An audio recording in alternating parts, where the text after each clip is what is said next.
breaking down the importance of iodine. Is deficiency in iodine a big deal? How can you tell?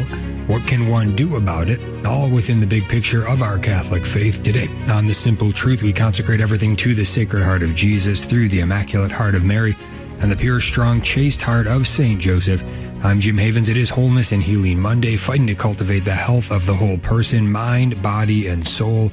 And we're here with our co-host, my lovely wife, Becky Havens. She's a Catholic wife and mother with a passion and calling to educate people about the importance of caring for our bodies that the Lord has blessed us with by living a healthy lifestyle. She helps others to think outside the cultural norms and to be their own advocate while not falling into the many pressures of modern medicine. She's the author of Toxin Free in 12 Months, a 12-month guide to help you transition over to a toxin-free lifestyle. She also wrote a boycott list of over 600 pro-abortion companies. You can get them both for free and learn more at her website, safehavensmama.com. Again, the topic today, the importance of iodine. And our disclaimer off the top here, we're not doctors, not scientists, just regular people looking to live well and raise our family. We believe in objective truth and in asking questions when things do not make sense. We're not giving medical advice here today, but we do want to offer a forum. We know a thing or two, but there's still a ton we don't know. We've got some personal experiences. We'll share some of that, but we know that you have some personal experiences too, and we want to learn from you. We'd love to hear from you today. We already put out the morning survey. We'll put the phone number out in a little bit, and if you want to call in, share any input, questions, comments, we'd love to hear from you. But Becky, let's get started. Share with us why this topic, the importance of iodine, why even talk about this today? Sure. It's definitely a topic that probably most people don't think to even discuss, but a lot of health issues are linked to lower levels of iodine, and it's something that I experienced myself. And so I think it's important just to get the information out there. There's a ton of people who are dealing with iodine deficiency, and we have gathered quite a bit of information here, and I think it's important to just share what we know and share our experience, and then people can learn from that. Mm-hmm. Yeah, I agree. Yeah, we did ask in the survey what people do know about this topic. What do you know about iodine? We asked, and many people said very little to nothing. One said we find it in salt. So I think that's what most people probably associate it with, iodized salt. Another said important for healthy thyroid function. That's right. And then another even deeper, we've got some smart people out there. This viewer or listener wrote, iodine is an important mineral for all of our cells and especially the thyroid. I find that those in my practice who have difficulty processing emotions are in need of iodine on a daily basis. So that's interesting, an emotional aspect here. I'm not sure about that. There's actually more that this listener did share with us. We'll get into that later on in a subsequent question. But we also asked, do you know anything about iodine deficiency? And that was about 50-50 split in the respondents. And just real quick on iodine, the biological aspect of it, you might remember it's on the periodic table.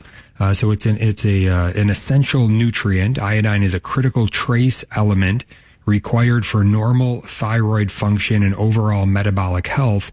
It is incorporated into thyroid hormones, which regulate metabolism, growth, and development. And deficiency can be a big deal. So lack of iodine can lead to various health issues, including goiter, cretinism, and mental impairment in severe cases. And the natural occurrence, the sources where you would find iodine, minerals found in minerals such as iodite and iodate, also present in high concentrations in seaweed and seafood. Also, iodine is present in soil, and its levels can vary depending on geographical location. And then finally, iodine is distributed in small quantities throughout the Earth's crust and in the oceans. Its concentration in soil and water can affect dietary iodine intake. It also is the 100-year anniversary of iodized salt, so we'll get into that in a bit as well. But anything else you want to share with us on iodine by way of introduction here for us, Becky? Yeah, it feels like a lot when you start researching it, because it seems like there's a division between mainstream doctors and maybe more practitioner, like, a functional doctor and what they might think is important. And it seems that the more that you start to learn about functional medicine and just getting to the root of things, a doctor in that area might suggest an iodine deficiency where a conventional doctor probably wouldn't even think that that was an issue.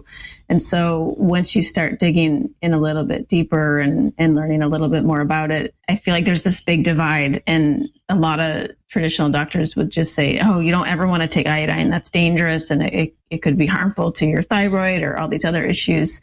Don't exceed the amount in your iodized salt. Whereas some doctors that we researched, they share that you can take, iodine at really high levels and you might not even fully be getting the amount that you need. And so they share that there's no dangers or no side effects with it. So something that was difficult to kind of navigate when I was dealing with this was just learning, like, what's true? Is this safe? Is this not safe? How much can I take? What are the side effects? And, there's a lot of great support out there. There's a really large Facebook group out there that I learned a ton from, where they have a ton of great information, and just working with a good doctor that can help you in this area is really helpful as well, because there are some issues with iodine that you don't want to, you want to make sure that you do have proper thyroid levels and want to make sure that, different things are in check.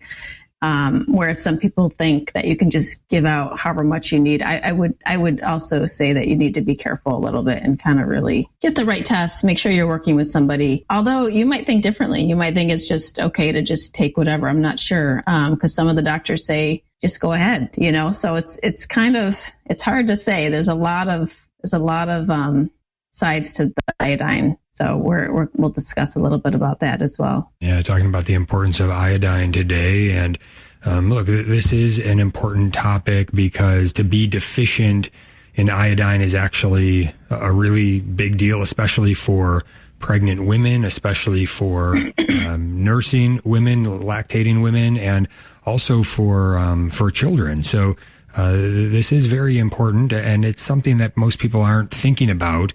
And there is some aspect of confusion here because it's missing a lot of data in terms of there needs to be more studies in various aspects of this. So it's hard to know exactly what's going on for different parts here. But there's a lot of different evidence to look at. And there's also some stuff that we absolutely do know that is quite rock solid. And so I do want to just share a little bit of the history here. And this is an article entitled How the Arrival of Iodized Salt 100 Years Ago Changed America. Again, it's a 100-year anniversary this year of iodized salt. And you may have never heard this history before. In the early 20th century, iodine deficiency was ravaging much of the northern United States. The region was widely known as the goiter belt for the goiters, heavily swollen thyroid glands that bulged from many residents' necks. The issue was more than cosmetic. Iodine deficiency during pregnancy and lactation often led to children with severely diminished IQ and other permanent neurological impairments. And Michigan was at the epicenter of the crisis. The soil there didn't have much iodine, nor did the freshwater Great Lakes. And so the inhabitants didn't have much iodine either.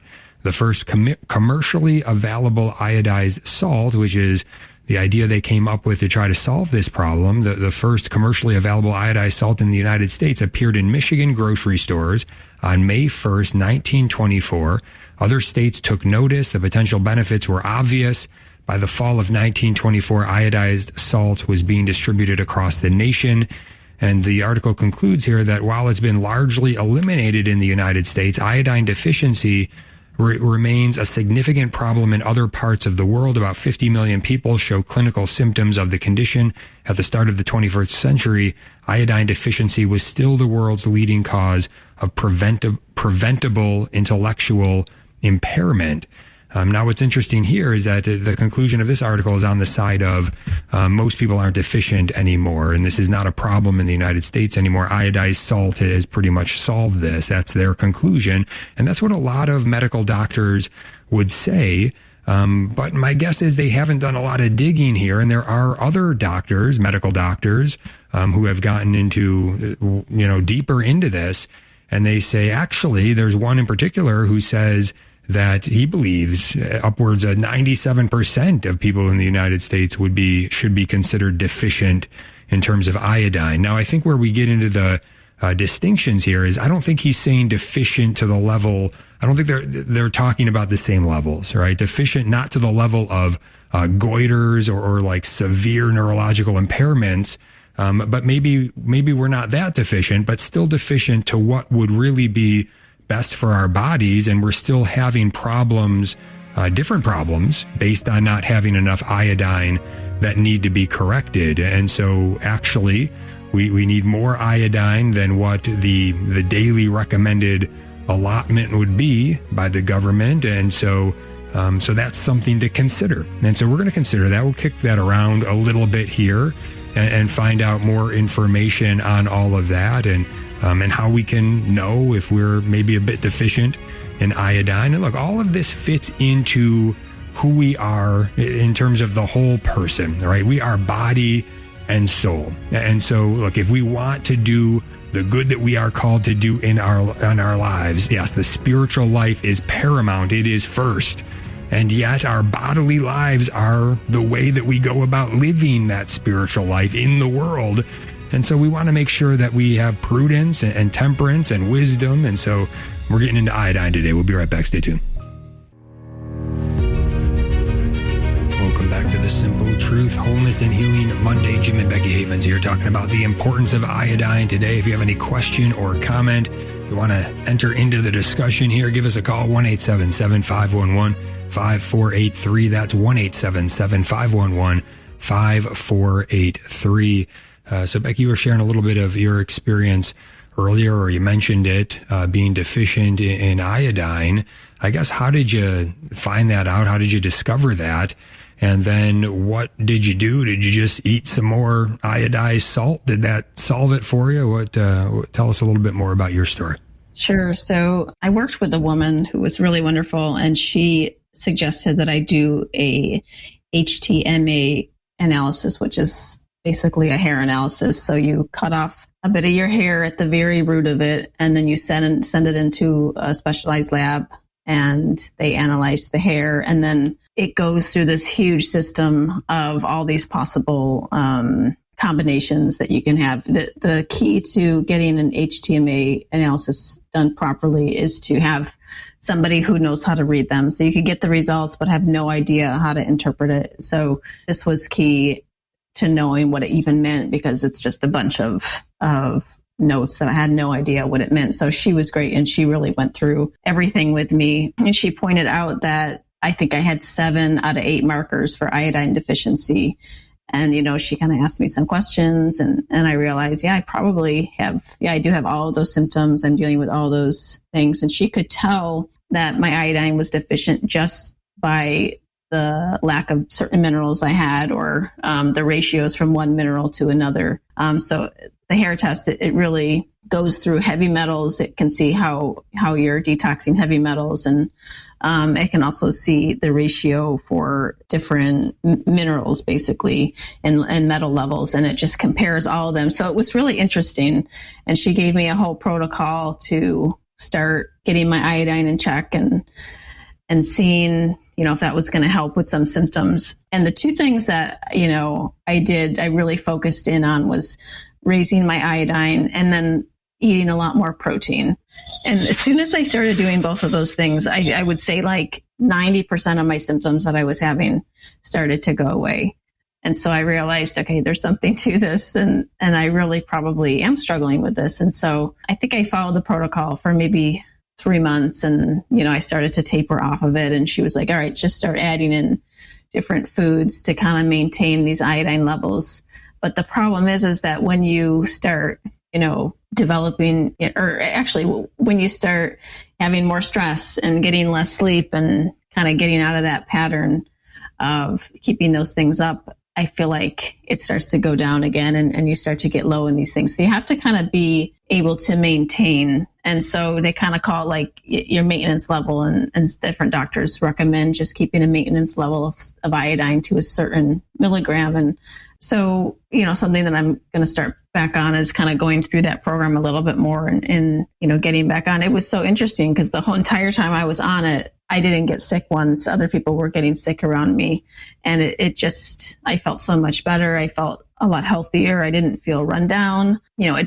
There are studies actually regarding iodine in the mood and depression and anxiety. And so that did get better for me as well. And a whole host of other issues. So things I didn't even realize that I was dealing with. And so I think it's so essential to, if you are struggling and you're not getting answers from your doctor, there are other ways to get answers. And that was one that God really led me through. He allowed me to win a 3-month program, something that I really had been wanting to do. And I entered some giveaway and I won it. And so I was able to go through the steps and really work with her and work with my body to get things right. And it was really a gift because on my own, I would not have been able to do it. I would have had no idea in the different ways that my body was struggling. And so they do recommend, a follow-up HTMA test. It's expensive. So you have to be able to afford that. It's just not something that's easily, most people probably can't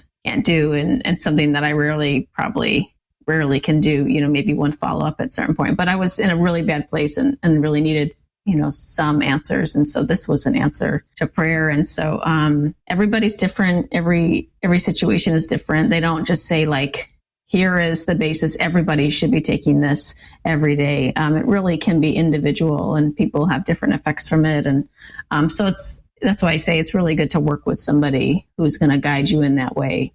But in my experience, it was really helpful and something now I know how to use properly and something that you can even just tell by the way it starts to make you feel. You can tell pretty quickly within the first week that you feel better.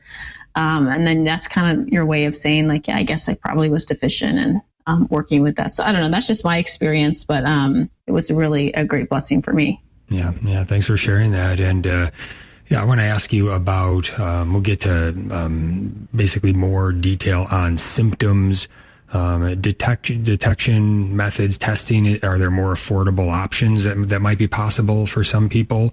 And then more on what we can do. But first, do you agree with what I was saying in the last segment with this distinction between where I think most of the medical establishment is when they talk about iodine deficiency?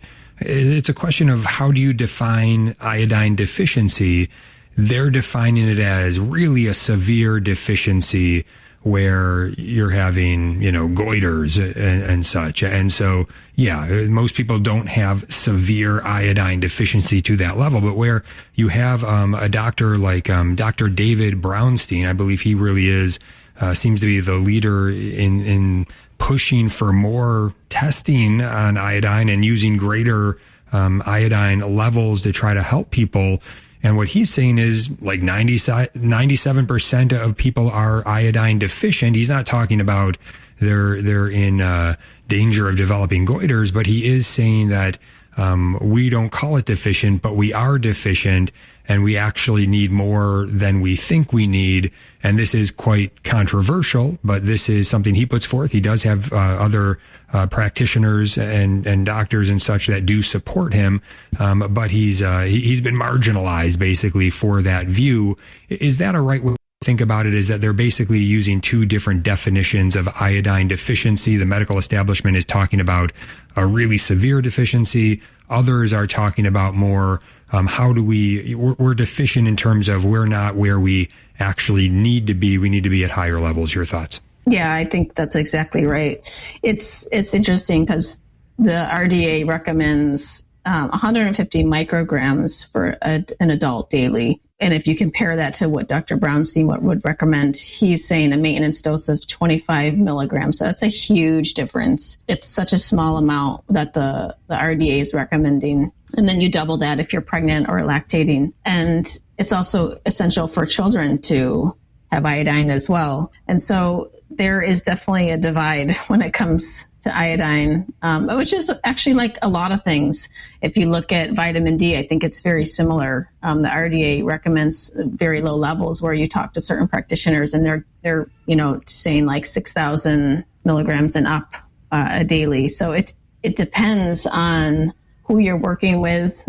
I go with, things that we're learning more like what Dr. Brownstein would recommend. I would say higher levels are definitely needed for people. It seems that there's deficiencies. It really comes from, if you have issues with your thyroid, they're so closely connected, thyroid and iodine deficiency, the symptoms are going to be very similar. So if you're struggling with your thyroid, the first thing they should do is check your iodine levels. I don't think that's something that they actually ever do, because they don't really even ever recommend, like, let's take iodine and see if this helps you feel better. They're not looking that deep. They're kind of like, all right, how can we make your thyroid function better? But a lot of times people go on iodine and they're able to calm their thyroid issues very well, actually. So when you talk about the symptoms of iodine deficiency, some people don't even have it. So the symptoms of like severe iodine deficiency could be as big as brain damage. Or like you said, I can't even remember the name of it, but that one where they're stunted in their growth. Cretinism. Yeah. And I would say that's a severe effect. In females, you can have fertility issues, miscarriage, stillbirth, premature birth. So those are the more extreme cases, but just smaller symptoms of iodine deficiency you might not even know you have, because they mimic so many other things. It would be just very tired, muscle weakness, depression, weight gain, puffiness of the face, difficulty concentrating, a weak or a slow heartbeat, dry skin, hair loss, feeling cold, and issues with your thyroid. So those are just some of the symptoms. I didn't have a ton of symptoms like that, but now, once you started taking the iodine and feeling better, you realize, yeah, I guess I was having that, What about cysts? Because it seems like that's a significant marker that could be pointing to possible iodine deficiency. Yeah, actually, that's good. That's a good reminder for me, because that was one of the things I started dealing with was breast cysts. And that was scary because breast cancer is rampant in women these days. And so you feel a lump and you're like, what the heck is this? And how do I go about dealing with this? And I did have several tests done and was diagnosed with several cysts. And so I was kind of thinking, like, why am I getting this? And you ask your regular doctor, my doctor was like, oh, this is normal. It's just part of getting older. But then you start digging deeper and you realize that actually iodine deficiency is a huge reason that women develop cysts into their 40s. And so as soon as I started taking it, that also did clear up as well. I'm not saying it's like, that's going to cure everything, but it certainly is. I think there are studies on that saying that that's one thing that will help. And actually, if you go into Dr. Brownstein, some of what he recommends, and there's another book, if you're dealing with breast cancer, I think the book is called, by Dr. David Derry. It's called Breast Cancer and Iodine. And he discusses the correlation between iodine deficiency and breast cancer. And there are many women who are taking high amounts of iodine in order to combat their certain type of breast cancer. So I'm not saying go out and start taking iodine if you have breast cancer, but it's something to look into. It might be something that you can use, in your tool belt as you're trying to heal. There are some things that go around with taking iodine, different supporting nutrients that really is going to increase the absorption of iodine and get rid of the things that we don't want, like the fluoride. We can talk about that later, but that's just kind of some of the stuff I was learning about too. Sure. Yeah, it's also possible that iodine deficiency could play a role in breast cancer, in prostate cancer, in pancreatic cancer. And so these are all possibilities that some are talking about, and that some doctors actually are using some treatments based on this idea, based on this theory.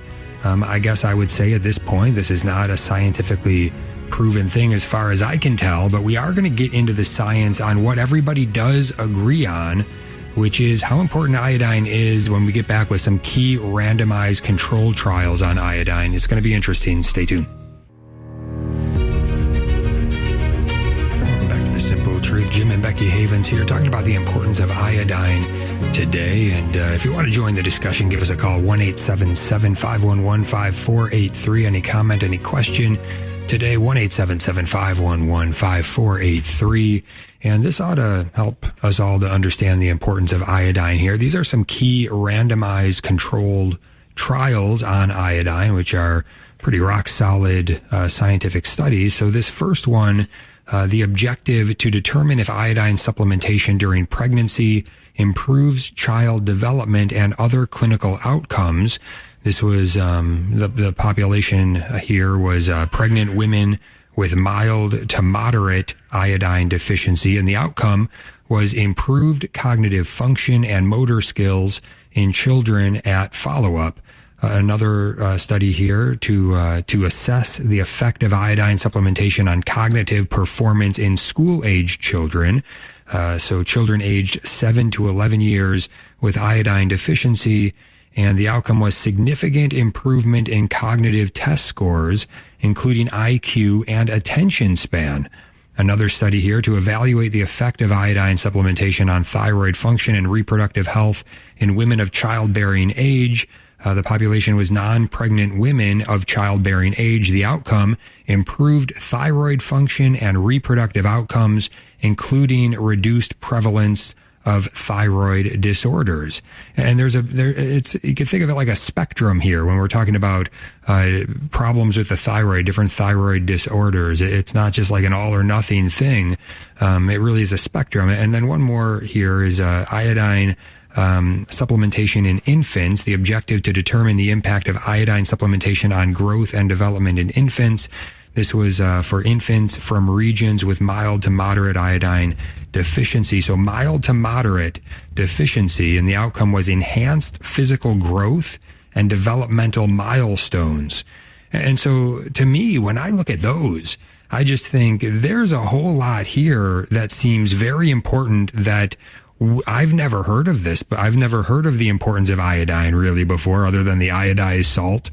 And that's to me rather alarming. It's one of those things that when you start to find out about it, it's like, why have I never even heard that this is much of a thing or a discussion, or like that there are people with different views on this, and that there are studies showing some pretty big improvements when it comes to some iodine supplementation for pregnant women, for women of pregnant childbearing age, for school-age children, for young children. I mean, this is incredible to hear these studies, at least in my opinion here. But Becky, what is your thought when you hear this? It seems like for some reason nobody's talking about this. We're not hearing about this. And again, that's why we are bringing it to the table today. It might not sound like a great topic in a sense, but then when you start to learn about it, it's like, this is a very important and great topic that we need to discuss. And I say we don't just leave that up to whoever. It's good to get a Catholic mindset around these things, to get things in proper order and to really try to think them through objectively. Becky, your thoughts? Yeah, I agree. It seems that iodine is one of those things that people call like it's a miracle supplement, and it can change your life around. And I think part of the reason we don't hear about it that much is because it has been shunned by a lot of the mainstream media and different doctors because, well, number one, it's cheap. And if it's something that can cure a lot of things and is cheap, then how are they going to make money off of it? So that can be an issue on that side of things, which is, look, that's stuff that happens. You know, they were like demonizing, like, I think it was zinc and vitamin C when COVID was going around, saying that's going to do nothing for you. But there's so many studies saying that those two are essential to boosting immunity. So sometimes it just doesn't make sense. And that's why you have to go outside of the box and start to research yourself and maybe do certain tests, like the hair mineral test that is a little bit stranger and, you know, it's not looked upon as some traditional testing, but a lot of times traditional testing that you're getting from your doctor, they're missing things.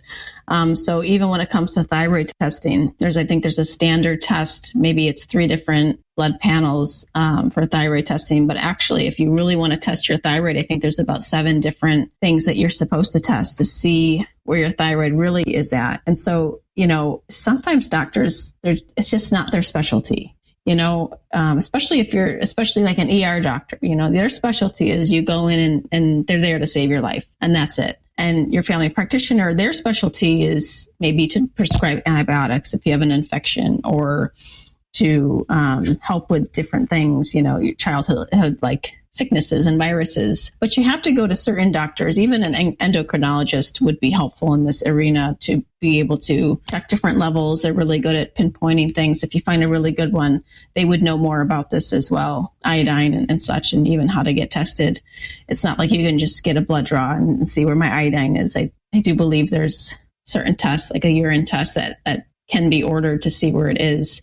But it's not widely known because it's not really been reported on much. And there's not a lot of studies out there because I don't think they really want to do the studies. But it's interesting that you have doctors getting together and saying, this is helping with this and this is working for this. And this should just be a natural mineral that we should have on our own. The fact that we're depleted and deficient is an issue as well. So how is that happening? And why do we need these mega doses now? I don't think it was always meant to be that way, but if you just look at the way that the food chain is in general, it's depleted in so many things. And so what do we have to do? We're taking supplements to get back to where we need to be and trying to get all this stuff into our bodies to get healthy. And it's sad because I don't think that's the way God intended it to be. I believe that he likely had everything we needed in the food and in the soil, but we've kind of come away from that for whatever reasons. And so it's good to be digging into things. If you have a lead and you find something, look into it more. And that's something that iodine did for me. It was not really on my radar. I had heard of it a little bit here and there and debated before, should I take this? But then learning more about it, there's a whole community. If you want to know a little bit more, there's a Facebook group on, it's called Iodine Protocols. I think there's like almost 50,000 members in there. There's so much good information that you can find. And it's not just, random things people are making up. It's number one, personal experiences, but also there's a ton of information regarding protocols and good studies and statistics as well. So it's not just random things, but that was really helpful for me. So it's always good to have people's experience with it. And again, like I shared earlier, to, if you can find a doctor who will work with you in this area as well, that would be super helpful. Yeah. And it's one of those things that, when we don't know what we don't know. And then when you come to learn something, it's like, oh, never knew that before. Right. And so you can't, really, you can't, it's not your fault, I guess, that you never heard it before. Unless you were, I guess, lazy about looking into it. I don't know if I have been. I wouldn't even know to look into about iodine, right? But I guess to start to pull these threads about health and wellness and what's out there, I would say I've been pretty lazy about that. Again, not thinking too much about that, more focused on what I would see as more important things, which there are more important things, right? The spiritual life is number one. And at the same time, though, we ought to have a reasonable and just care for our own bodily health so that we can answer God's call to do the good that we're called to do in this world. So we do have to trust him that we are going to learn about these things at the right time as he wills it. Again, we don't want to be, I guess, lazy in our pursuit, but at the same time, we're not going to be able to look into everything. We don't have time to try to learn everything there is to learn. But this does seem like a very important area to learn something about and to really consider when it comes to our overall bodily health and wellness, especially surrounding pregnancy and children. And those are fragile times in life that I know as a husband and a father, I want to know how I can best help my wife in those times where she's most vulnerable, how I can help my children in times where they're most vulnerable. If there's something that commonly they might need more of in those times, and I've never heard of it before, I want to hear of it, right? And so, again, we probably all have stories like this when it comes to our faith, things that we didn't know, and then we hear it, and then we're like, I didn't know that, and then And then we say, okay, I'm going to stop doing that because now I know that's a sin. I didn't know it was a sin. And now I'm going to reject that and start trying to build the opposite virtue and get that vice out of my life by God's grace.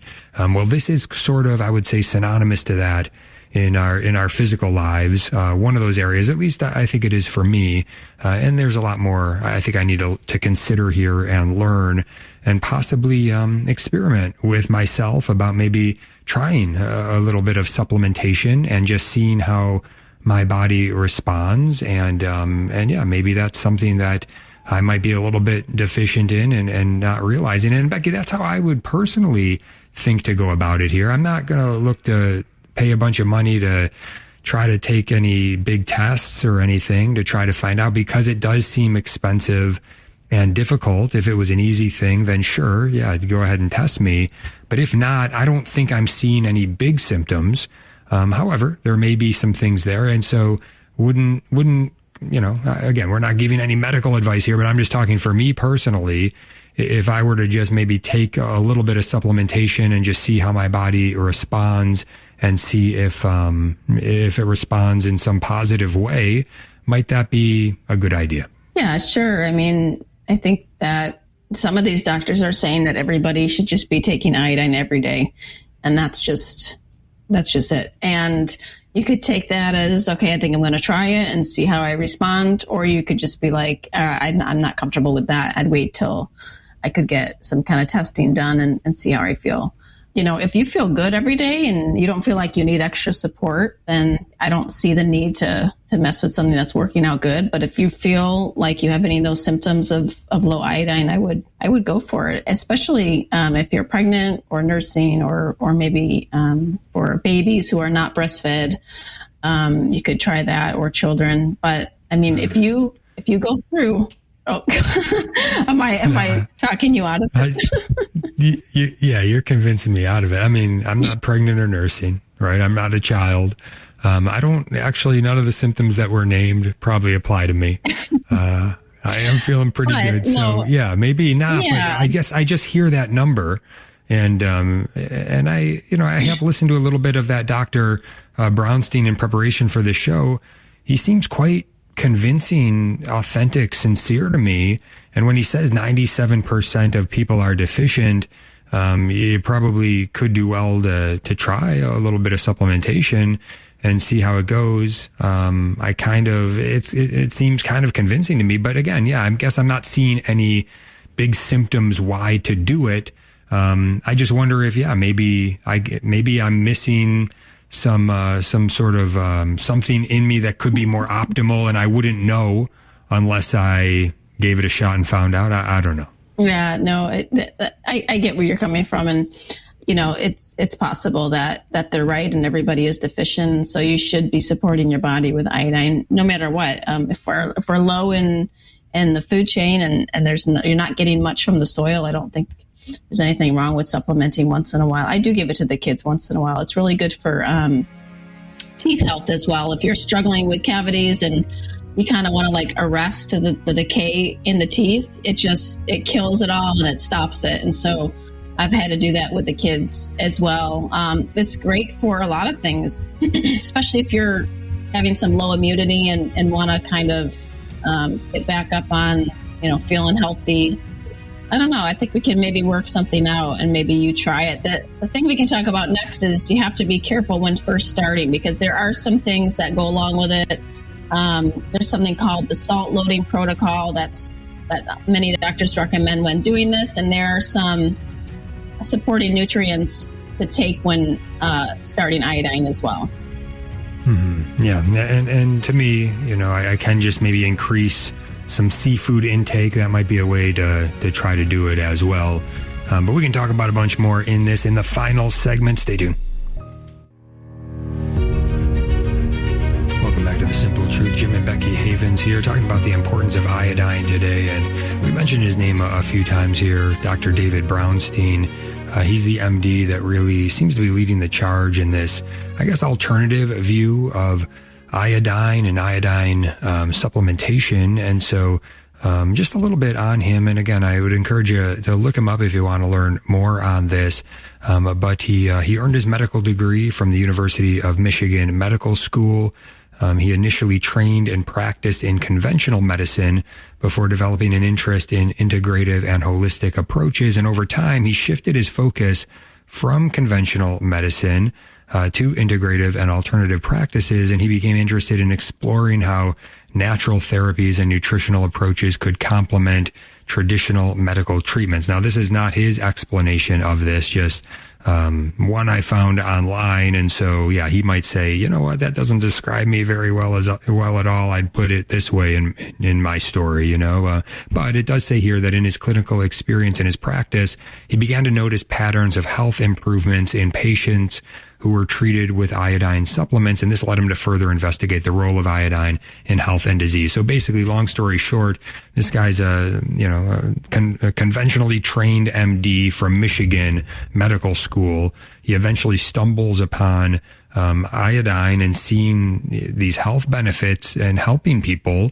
And then he starts to get curious and starts to investigate and starts to experiment. And he says, whoa, we're really missing something here as he learns more and more and more. And I guess, Becky, as I was thinking a little bit, had a couple minutes to think there over the break. And I think this is the way I want to frame it, what I was trying to say in that last segment. I guess even though I don't notice in myself any symptoms that I would say would be a symptom of me being deficient in iodine, I would say what I've been learning here and what I've been hearing, it leads me to believe, though, that it's very possible that I could be deficient in iodine, and that many people could be, without having any symptoms, and that actually wouldn't maybe saying, well, the recommended daily allotment is too low. If we believe that, then why wouldn't I want to raise that? Can I do it with my diet alone by eating seafood, eating more iodized salt or whatever? Is that going to really cut it? Or are we really talking about a range here where I need to maybe try some supplementation to really bump it up and to try to do this in terms of preventative medicine, so that I don't end up with those symptoms and that I don't end up with worse problems because of a iodine deficiency that I may have that I'm not currently detecting. Does that make any sense? Yeah, no, that makes sense. And I think that that's fine too. It seems the majority of people, the high majority of people who take iodine do very well, report no negative side effects. It's just not widely used as something that doctors give out. Oh, here, take some iodine, see how you feel. That's so not something that a doctor would ever do. So we're not used to it in that area. And so if our doctor's not giving it to us, people get nervous. But it's like any other supplement. You try it out, you see how you feel, and kind of go with it. And so I don't think there's anything wrong with people taking iodine to support their bodies. It seems like there's so many helpful benefits to it. And so we'll just share a little bit about, if you do decide to take iodine, you're working with your doctor, hopefully they'll give you this information. But it was something that was helpful for me because I would have had no idea that you shouldn't just start taking iodine. It was recommended to me that before I start even taking iodine for 6 weeks,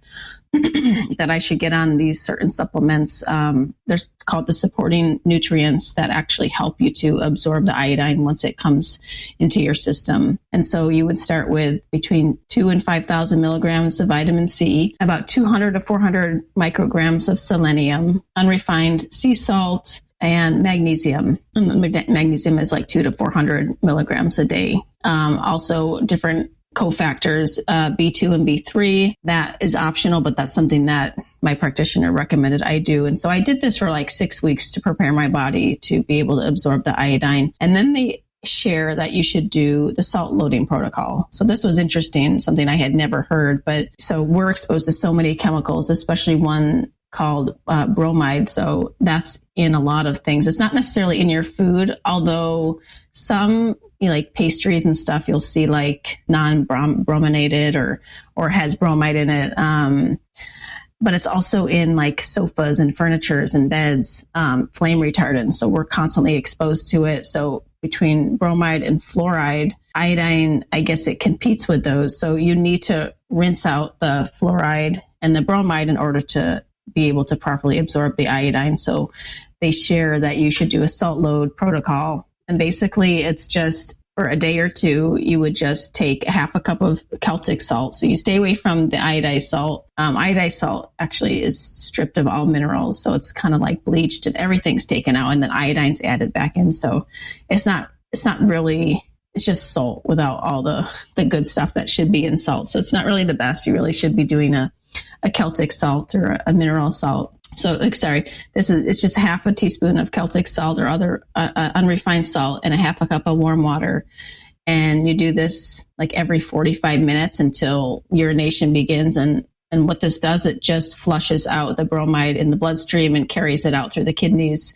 And it's just a way of detoxing the fluoride and the bromide.